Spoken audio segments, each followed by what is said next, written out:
दोस्तों ये कलयुग का ज़माना है। इस ज़माने में कुछ भी हो सकता है। इस ज़माने में कोई भी सुरक्षित नहीं है, चाहे वो लड़का हो या लड़की हो। दोस्तों आप अक्सर टीवी में न्यूज़ में सुनते होंगे कि आज इस लड़की का यहाँ पर रेप हो गया, इस महिला का वहाँ पर बलात्कार हो गया। लेकिन आज की कहानी इसका बिल्कुल ही उल्टा है। दोस्तों इस कहानी में एक 13 साल के लड़के का 2 आदमी मिलकर बलात्कार कर देते हैं। दोस्तों रमजान का महीना चल रहा है, इसीलिए इस्लाम धर्म को मानने वाले सभी लोग इस महीने में रोजा रखते हैं। ऐसे ही कानपुर के रहने वाले अली की बीवी भी जब से रमजान का महीना शुरू हुआ था तब से ही रोजा रख रही थी और वो रोजा रखने की वजह से अपने पति के साथ शारीरिक संबंध भी नहीं बनाती थी। लेकिन उसका पति अली रोज उसके साथ शारीरिक संबंध बनाने की कोशिश करता था, लेकिन अली की बीवी रोज मना कर देती थी। इसीलिए कई दिनों तक जब अली की बीवी अली के साथ शारीरिक संबंध नहीं बनाती हैं तो अली से चीजें बर्दाश्त नहीं होती। इसीलिए वो एक दिन अपने एक दोस्त के साथ मिलकर एक 13 साल के लड़के को किडनैप करता है और उसको झाड़ियों में ले जाकर वो दोनों पहले उस लड़के का रेप करते हैं और उसके बाद उस लड़के के सीने में पेंचकस मार मार कर उसकी हत्या कर देते हैं। नमस्कार दोस्तों, मैं हूं राजन यादव। आप सभी का स्वागत करता हूं अपने यूट्यूब चैनल पर एक नई कहानी के साथ। आशा करता हूं आप सभी लोग स्वस्थ होंगे और अपने परिवार वालों के साथ मस्त होंगे। दोस्तों कहानी में आगे बढ़ने से पहले आप सभी लोगों से एक छोटी सी रिक्वेस्ट है, अगर आपने अभी तक हमारे चैनल को सब्सक्राइब नहीं किया है तो प्लीज चैनल को सब्सक्राइब कर लीजिए और वीडियो को लाइक कर दीजिए। तो दोस्तों इस सच्ची कहानी उत्तर प्रदेश के कानपुर जिले की है। कानपुर जिले के अंतर्गत एक क्षेत्र पड़ता है मकनपुर और इसी क्षेत्र में एक अली नाम का मुस्लिम शख्स अपने परिवार के साथ रहता है। अली के मोहल्ले में ही उसका एक दोस्त हुसैनी भी रहता था। दोस्तों रमजान का महीना चल रहा है, इसीलिए इस्लाम धर्म को मानने वाले सभी लोग इस महीने में रोजा रखते हैं। इसीलिए जब से ये महीना शुरू हुआ है अली की बीवी भी रोज रोजा रखती थी और रोजा रखने की वजह से अली की बीवी अली के साथ शारीरिक संबंध नहीं बनाती थी। अली रोज अपनी बीवी के साथ शारीरिक संबंध बनाने की जिद करता था, लेकिन उसकी बीवी रोज मना कर देती थी, उसके साथ शारीरिक संबंध नहीं बनाती थी।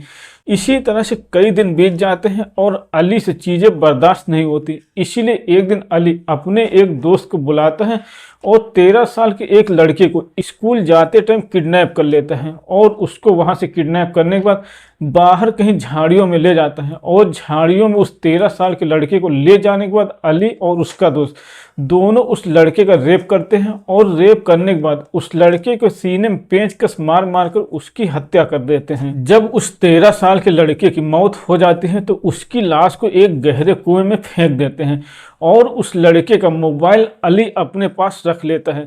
दोस्तों इसके बाद अली उस लड़के के मोबाइल से उस लड़के के घर पर मैसेज करता है 10 लाख रुपए फिरौती मांगने की। उस मैसेज में वो लिखता है कि अगर अपने बच्चे को जिंदा चाहते हो तो हमारे अकाउंट में 10 लाख रुपए भेज दो। लेकिन उस मैसेज को उस 13 साल के लड़के के घर में कोई नहीं पढ़ता, वो मैसेज वैसा का वैसा ही पड़ा रहता है। इसीलिए अली खुद उसके घर पे आ जाता है और उसके घर वालों से बोलता है कि कहीं तुम्हारे लड़के को किसी ने किडनैप तो नहीं कर लिया, वो तुम लोगों से पैसे मांगना चाहता हो, तुम्हारे पास कोई मैसेज तो नहीं आया है।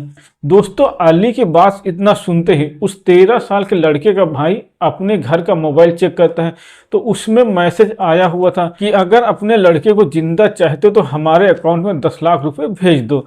इसीलिए उस लड़के का भाई तुरंत उस मैसेज का रिप्लाई करता है कि हम तुम्हारे अकाउंट में 10 लाख रुपए भेज देंगे, हमारे भाई को कुछ नहीं करना, अपना अकाउंट नंबर भेज दो।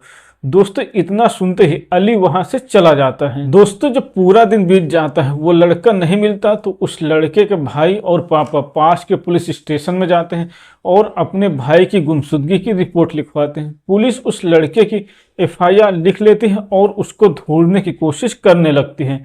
तभी अगले दिन पुलिस को उस लड़के की लाश मिलती है। इसीलिए पुलिस उस लड़के के घर वालों को बुलाती है और लाश की पहचान करवाकर लाश को पोस्टमार्टम के लिए भेज देती है। इसके बाद पुलिस उस 13 साल के लड़के के घर वालों से पूछती है कि तुमको किसी के ऊपर शक तो नहीं है। तो दोस्तों उस 13 साल के लड़के का भाई अली और उसके दोस्त का ही नाम लेता है। इसीलिए पुलिस उन दोनों को शक के आधार पर गिरफ्तार करती है और उनके घर की तलाशी लेती है। तो अली के घर में ही उस 13 साल के लड़के का मोबाइल निकलता है। इसीलिए पुलिस को शक हो जाता है कि इस लड़के की हत्या अली नहीं की है। इसीलिए दोनों को पुलिस स्टेशन ले जाकर बहुत ही सख्ती से पूछताछ करती है। दोस्तों अली पुलिस को बताता है कि हम लोगों ने इस लड़के के ऊपर कई दिन से नजर रखी हुई थी, इसीलिए जैसे हमको मौका मिला हमने इसको स्कूल जाते टाइम उठा लिया, इसको किडनैप कर लिया और किडनैप करने के बाद हम दोनों ने मिलकर इस लड़के का रेप किया और रेप करने के बाद ये किसी को बता न दे, इसीलिए इसकी हत्या करके इसको कुएं में फेंक दिया। लेकिन उनकी बात सुनने के बाद पुलिस उनसे बोलती है कि तुम लोगों ने इस लड़के का रेप क्यों किया है। अली पुलिस को बताता है कि जब से रमजान का महीना शुरू हुआ है मेरी बीवी रोजा रखती है और रोजा रखने की वजह से वो मेरे साथ शारीरिक संबंध भी नहीं बनाती है। मैं रोज अपनी पत्नी से बोलता था शारीरिक संबंध बनाने के लिए, लेकिन वो रोज मना कर देती थी, रोज मुझे अपने पास से भगा देती थी। इसीलिए जब मेरे से बर्दाश्त नहीं हुआ तो हम लोगों ने इस लड़के को किडनैप करके इसके साथ पहले शारीरिक संबंध बनाए, उसके बाद इसकी हत्या की है। दोस्तों, जब वो दोनों अपना अपना जुर्म कबूल कर लेते हैं तो पुलिस उन दोनों को गिरफ्तार करके एक बच्चे के साथ रेप करने और उसकी हत्या करने के जुर्म में उन दोनों को जेल में डाल देते हैं। अब आगे देखते हैं अदालत से उनको क्या सजा मिलती है। तो दोस्तों, ये थी आज की कहानी। अगर आपको पसंद आई हो तो वीडियो को लाइक करें और चैनल को सब्सक्राइब करें।